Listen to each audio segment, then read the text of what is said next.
Hello दोस्तों, मैं हूं कीर्तेश नागरे और आप देख रहे हैं कोडिंग कीर्तेश।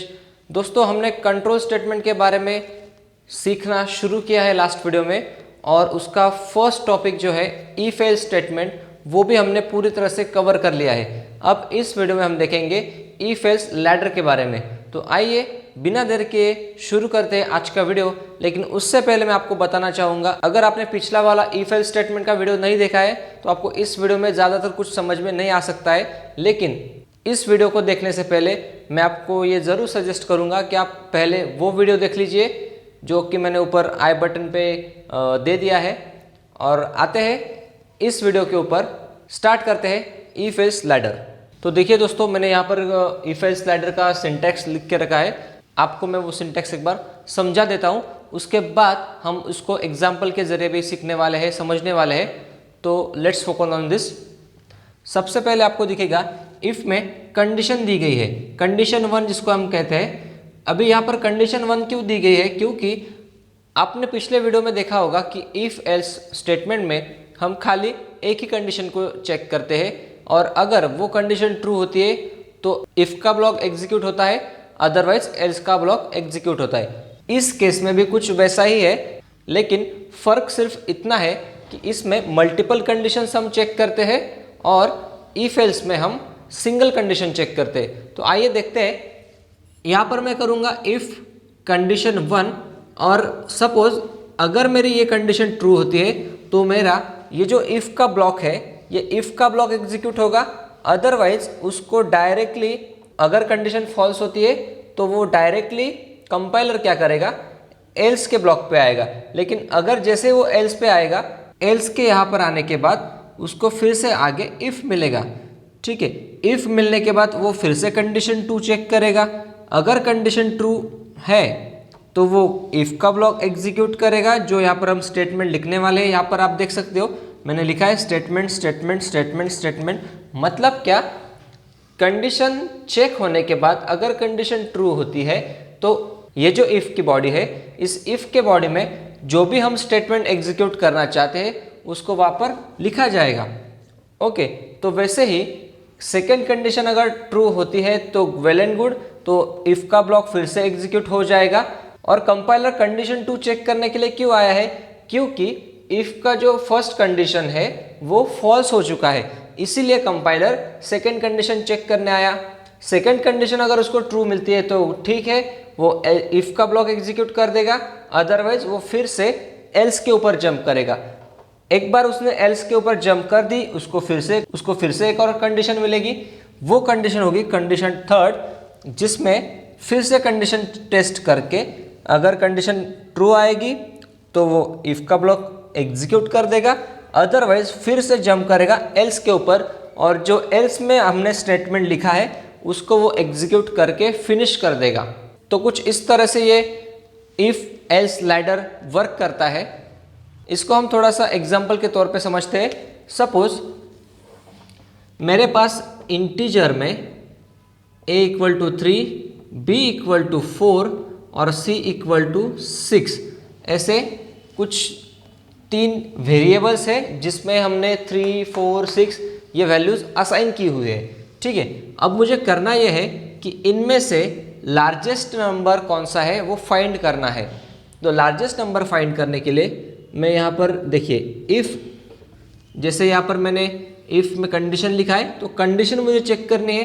कंडीशन चेक क्या करनी है, मुझे अगर लार्जेस्ट नंबर फाइंड करना है तो मुझे तीनों को एक दूसरे के साथ कंपेयर करके देखना पड़ेगा। और तीनों का अगर एक दूसरे के साथ कंपेयर करना है तो इस कंपैरिजन में मुझे इफ एल्स लैडर का यूज़ करना पड़ेगा। तो देखते हैं यहाँ पर, इफ़ ए को पहले मैं बी के साथ कंपेयर करूँगा। So if a is greater then b, ऐसा कंडीशन आएगा। आपने लॉजिकल ऑपरेटर सीखे हैं, लॉजिकल एंड, लॉजिकल और, लॉजिकल नॉट। अगर आपने वो ऑपरेटर्स का वीडियो देखा नहीं होगा तो मैं लॉजिकल ऑपरेटर का जो हमारा जो वीडियो है वो मैं ऊपर आई बटन पे दे दूंगा, आप वहाँ पर क्लिक करके देख सकते हो। तो यहाँ पर मैं समझाना चाहता हूँ आपको कि a और b इन दोनों को यहाँ पर टेस्ट किया जाएगा। उसके बाद फिर से a को c के साथ कंपेयर किया जाएगा। ऐसा इसको क्यों कंपेयर किया जा रहा है?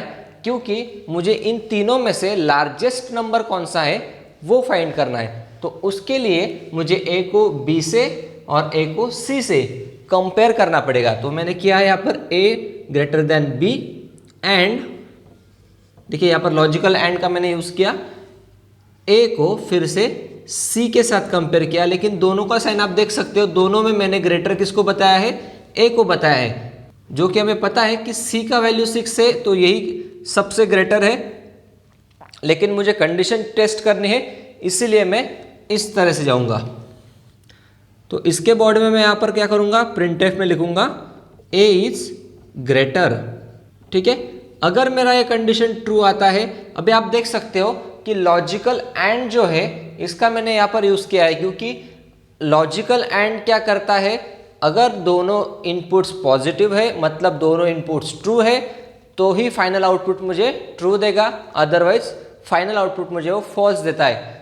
तो यहाँ पर भी सेम कंडीशन है, दोनों इनपुट्स अगर ट्रू आएंगे तो ही मेरी ये इफ की बॉडी एग्जीक्यूट होगी, अदरवाइज उसको जंप करना पड़ेगा एल्स पार्ट के ऊपर। तो एल्स के आगे फिर से उसको इफ मिलेगा, फिर से यहाँ पर मैं बी को ए के साथ और बी को सी के साथ कंपेयर कर लूँगा, B is greater than A and B is greater than सी।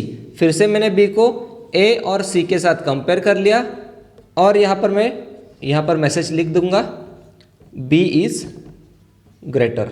अगर ये कंडीशन ट्रू होती है तो इफ का अगला इफ का जो ब्लॉक है वो एग्जीक्यूट हो जाएगा, अदरवाइज फिर से मैं यहाँ पर आऊँगा एल्स पार्ट में। और अभी हम सबको पता है कि ए को बी के साथ और ए को सी के साथ कंपेयर कर लिया, बी को ए के साथ बी को सी के साथ कंपेयर कर लिया, अभी बचा कौन है, सी। तो इसको इन दोनों के साथ कंपेयर करने की ज़रूरत नहीं है। क्यों नहीं है, क्योंकि हमने दोनों को ऑलरेडी कंपेयर करके रखा है। तो आने वाला तीसरा हिस्सा जो है सी, तो वो कंपेयर करने की ज़रूरत नहीं पड़ेगी, क्योंकि सबको पता है ए और बी को कंपैरिजन के बाद बचता सी ही है। तो उसको हम डायरेक्टली लिख सकते हैं प्रिंटफ में सी इज ग्रेटर। क्यों, क्योंकि अगर ये कंडीशन फॉल्स होती है, ये भी कंडीशन फॉल्स होती है, तो ऑब्वियसली सी ही ग्रेटर रहने वाला है, क्योंकि यहाँ पर ए हमने ग्रेटर दिखाया है, यहाँ पर हमने बी को ग्रेटर दिखाया है। अगर ये दोनों कंडीशन फॉल्स हो जाएगी तो ऑब्वियसली सी ग्रेटर आएगा ही। सो इस तरह से इफ एल्स लैडर का यूज़ किया जाता है प्रोग्रामिंग में। और आप सोच रहे होंगे कि मैं डायरेक्टली आपको इफ एल्स के बाद इफ एल्स लैडर समझा रहा हूँ, उसके ऊपर मैंने कुछ प्रोग्राम्स लिए नहीं। दोस्तों, मैं आपको पहले कंसेप्ट समझाना चाहता हूँ। If else ladder, if nested if else, इन तीनों को प्रॉपरली आपको कुछ इस तरह से समझा के उसके बाद मैं आपको उसके ऊपर प्रोग्राम्स लेने वाला हूँ। और हम जो प्रोग्राम्स लेने वाले हैं वो थोड़े से अच्छे क्वांटिटी में लेंगे। अच्छे क्वांटिटी का मतलब ये है कि आपकी अच्छी से प्रैक्टिस हो जाए, इस तरह से हम प्रोग्राम्स लेने वाले हैं। So don't worry. तो दोस्तों, यहाँ पर हम इफ एल्स लैडर को ख़त्म करते हैं। अगर आपको कुछ क्वेरी है तो आप मुझे नीचे कमेंट सेक्शन में बता सकते हो, या फिर मैंने नीचे डिस्क्रिप्शन बॉक्स में मेरा इंस्टाग्राम आईडी जो है कोडिंग कीर्तेश का वो दे के रखा है, आप वहाँ पर जाके मुझे डायरेक्टली डीएम कर सकते हो। मिलते हैं नेक्स्ट वीडियो में, उसमें हम देखेंगे नेस्टेड इफ एल्स। तब तक आप इसको अच्छे से पढ़ लीजिएगा। अगर कुछ क्वेरीज है तो मुझे कमेंट में या फिर इंस्टाग्राम पे डायरेक्टली डीएम कर दीजिएगा, मैं आपको नेक्स्ट वीडियो में उसके जवाब ज़रूर दूंगा। Thank you so much for watching.